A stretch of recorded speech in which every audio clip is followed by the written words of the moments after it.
Hello there, and this is English Comprehension on baking. So let's have a read of this particular poem and see what this poem is about.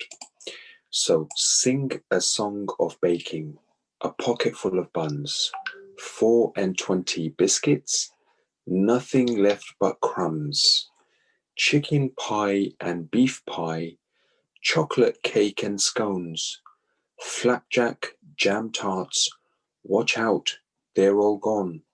Sing a song of baking, lots of fun and mess. 24 splodges, all around my dress. Have a read of this poem again one more time and try and understand what the poem is actually telling you.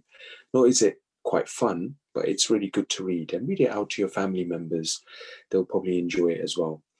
And once you've read it again one more time and understood it, then you've got some follow-up comprehension questions to answer based on this poem. Good luck, enjoy it, and we'll follow this up in our next class. Thank you.